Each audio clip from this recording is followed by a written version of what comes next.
trying to keep our budget low so we wouldn't spend no money. We want to make money, you know, and we didn't look at it for the opportunity we had, because it's like now we got established name. A lot of times we can ask producers, but then, you know, we still have opportunities. But I'm just saying, at that time, when you're the hot new artist coming out of the country, and you know what I'm saying, your city is the new popping city in the country, you know what I'm saying, your sound is a new popping sound. Everybody want to mess with you. Everybody want to, you know, do something with you. So, you know, those opportunities, they don't always come around like that. So, man, I definitely, at the time, I didn't really understand what Slim was doing, but man, you know, I salute him for being able to do that, doing an album with Pharrell. What was that like, what you talked about Houston being like the hot new city, the hot new sound? Because for years, it was this super self-contained thing, right? You had essentially your own like hip hop ecosystem, right? Your own clubs, your own labels. And then all of a sudden, like, it's all over the country, and what at least seemed to the outside world like a second, you know, still tipping hits, and then all of a sudden it's everywhere. Yeah. What was that like for you, kind of being in the middle of it? I felt like a spokesperson for the culture, because every interview we do, we're turning people on to slang and, you know, the way we do things. So it's like every interview we do is like we got to explain the culture. But it was I took it as an opportunity to expose our culture, because a lot of people didn't know our culture. So the things we talk about in our music, the way we talk, the slang or the accent we have, a lot of it goes over people's head because they just don't understand what we're saying. And if I feel like if they understood what we were saying, then they would look at the lyricism different. They would respect our skills and our talent and skill a little bit different. So that was what it was for me. It was like a translation. Everywhere I'm going, I'm exposing our culture and putting our culture on. But really, I'm just translating. I've been learning that those are the rims that are on the tires, right? Right. That's the swingers. We call them fours or threes. What Slim Thug saying and still tipping is, I'm still tipping on 4 fours, wrapped in 4 Vogues. Those are the tires. Still tipping on 4 Vogues. What we're doing is So it just was, you know, it just was an opportunity I took on. You know, I loved it. I enjoyed it, because that's one thing that I always repped and was proud of, is being from Texas, and that Texas culture, that Houston culture, is something that, you know, it's something I'm proud of to be from there, to represent. So to put on for it was some good deal for me. Yeah, and you had a couple really big hits during that period, you know, of your own songs and of guest appearances. You know, obviously Still Tippin', Sitting Sideways, and even Grills as well.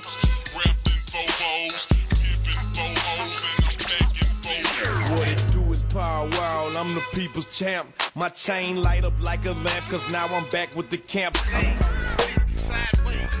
Swisher, house, big pokey, Empire Wild, baby. It's the people's champ. I'm something like a bowler. The candy paint dripping out for the old school Impala.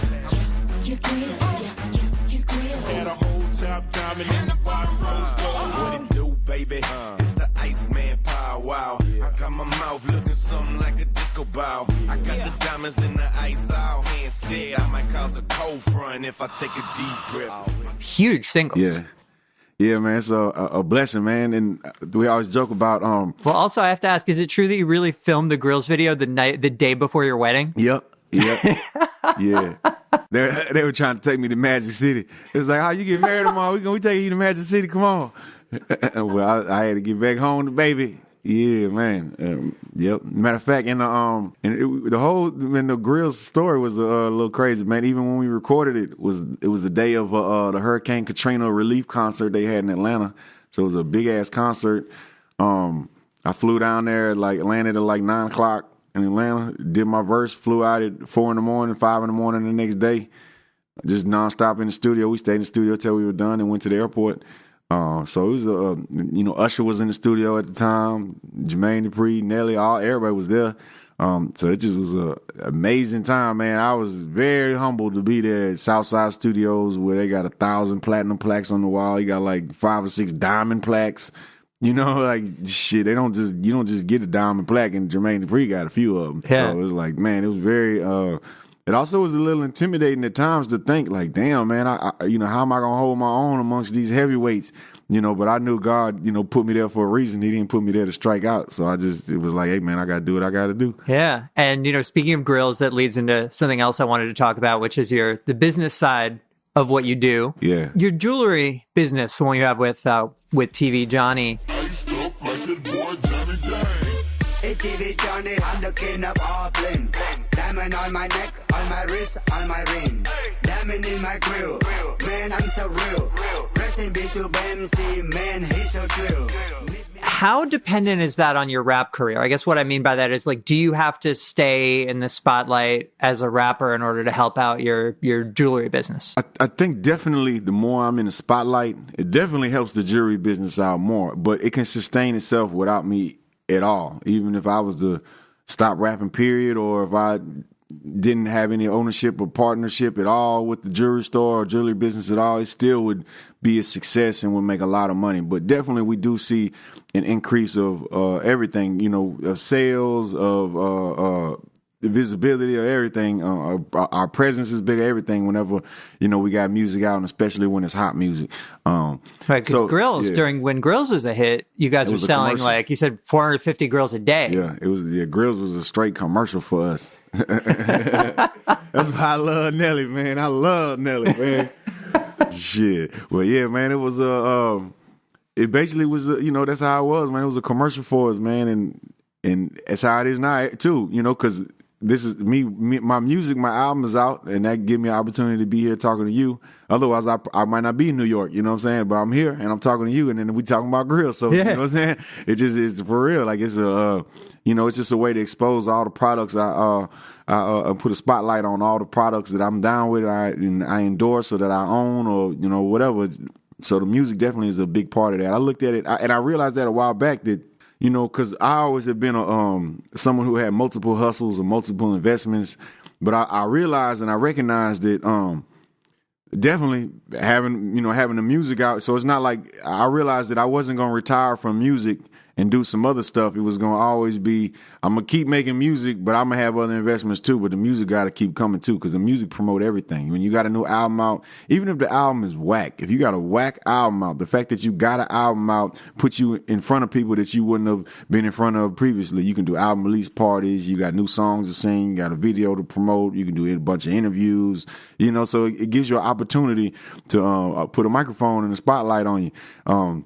So that's one reason why I was like, man, you know what? I'm not going to retire from the rap game, man. I'm going to keep putting this music out. So I started putting mixtapes out, on my own, like No Sleep Till Houston, Check Season, Poet. All those were mixtapes too, where it was kind of like I was trying to find myself and find my identity. Or with No Sleep Till Houston, that was the first mixtape I did after our deal was up.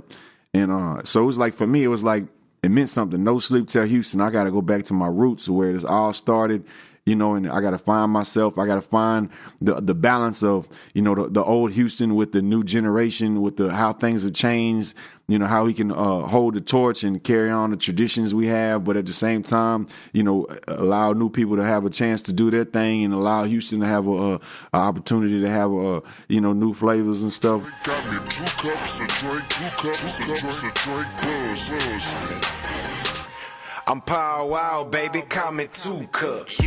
Boys hating, but I wouldn't give 2 fucks. No, 2. All of those things were stuff I was working out, through the music. And a lot of that just come with, you just got to do it. You just got to go in there and record and get it over with, and get through it, And eventually, as long as you keep working, a lot of, sometimes it don't always work, but I feel like as long as you keep working and you keep trying and you keep praying, and something's going to happen. And that's how it works. It happened. You mentioned endorsements there a minute ago. You have a ton of endorsements. Yeah. And how do you decide what to endorse? And is there ever a period where it's like, how much is too many? You know what I mean? Sometimes it's just for the check. Somebody got a check for you, do it just for the check. But you can tell a lot of times when it's just for the check. You know what I'm saying? For me, the products I try to get down with, or, any product I try to invest in or get sponsored by or own, is a product that's a part of my lifestyle already that I would use. So, like clothes. I wear clothes anyway. So, shit, I want to make a clothing line. Vodka. I used to drink vodka all the time. Me and my boy Goo used to always drink vodka. So, having a vodka company is something we always wanted, even though I don't drink vodka anymore that much. I don't drink liquor at all that much anymore. I'm drinking other things, but I still, it's something I always wanted to do. You know what I'm saying? So it's just a whole list of things that I wanted to, do. So when the opportunity comes, if it's a good opportunity and it makes sense, I'm going to jump all over it. Yeah. And so 3 of the endorsements, vaporizer, grinder, and rolling papers, are marijuana related. So all the discussions now around like medical marijuana and decriminalization, is that good for business? Oh, hell yeah. That's the only reason why I'm in the business now is because of all the stuff that's going on, man. When I seen what Burner did with it, and, of course, Snoop has always, been the spokesman for the hip hop weed community. He's been like the president of the hip hop weed community. But just seeing what Burner's doing, though, with everything, with the strains, with the products, and with the branding of it, he's took something and made an empire out of it, and he showed us how to do it. Bay Area rapper and marijuana entrepreneur Gilbert Burner Milam is well known for his association with the Cookie family marijuana geneticists. Among their strains are Girl Scout cookies and Sunset Sherbet. Additionally, he runs several related businesses that sell apparel, accessories, and paraphernalia. Burner is also signed to Taylor Gang, the label run by Wiz Khalifa. These J's ain't out yet. Got my shoe plug, 2 or 3 ounces. Bag full of cash, so much I don't count it. Thought I lost my mind. A lot of us we were accepting of the fact that it was illegal and you couldn't do this, so we weren't going to do it because it's illegal. We was just scared to start a strain of weed, even though we might have had one or came across a few here and there. It was like, man, hell no, man. We going backwards. We going back to the trap with this, man. We going to go to jail. But Burner took it to another level. He took it to a completely another level. And then, so seeing how he kicked the doors wide open, and it was just like, man, it was a matter of, man, listen, we got to do something too. We got to represent too. We got to come with our stuff, because we had something too. The satellite OG it's been around since, before 2005. It's been around since before 2000. It was been around. It's 2015 right now. It's been around over 15 years. So it's been around for a while. Satellite OG has just been on the streets and in the underground and called by different names. But my boys who started it, they reached out to me. They was already my homeboys when I'm in LA. That's who I'm with every day. And they'd be like, hey, man, we need you to help put us on. Like, Burner put Girl Scout cookie on, and, how Burner putting, other strains on. We need you to help put us on. You a part of this too. So, and matter of fact, they called it Satellite because of one of the lines from one of my songs. That's how they gave it the name. And so it was like, man, that's how I got on board with that. Now I own a strain of weed. Dr. Oz said Kush is better for you than kale. Crumble up the satellites, time to cure my ails. And then on top of that, we own an apparel company for it, satellite supply company. And then from that, we started doing other things like Trippy Sticks. I got my Trippy Stick collab. I got the Gold Leaf collab, or the Santa Cruz Shredders, or just, we got a few others too. We got rolling trays. We got a bunch of things that are all just, part of the marijuana lifestyle.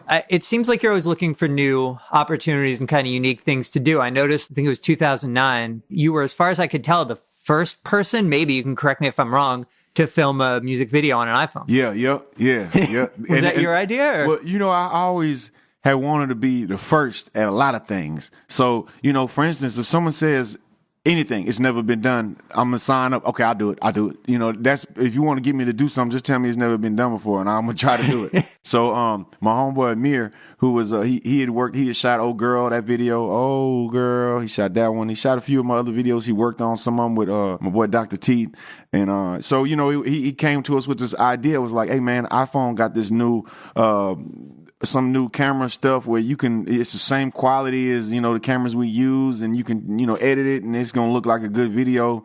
And I was like, I don't know, because at the time, man, the phones were pixelated. They didn't look too clear. He's like, nah, this is something new, man. It's going to look different. It's going to look new. It's going to look good. So I was like, all right, well, let's try it. Shit, I'll be the first one to ever shoot a video on an iPhone. Okay, let's do it. Yeah, and it got you some press. I saw it up in the Wall Street Journal. Yeah. And, one final business thing. Hey, we still ain't getting no free iPhones, though, man. Come on, Apple. You don't need the 3GS anymore. You got to go upgrade from that. Yeah. One final business thing. You've obviously made grills for a lot of famous people. Maybe the one that got the most attention was the American Flag Grill you made for Ryan Lochte Yeah. that they wouldn't let him wear on the Yeah, podium at the yeah. 2012 Olympics. Yeah. What was that like for you? We had made some grills for him in the past, in the years past. Right, you did one for him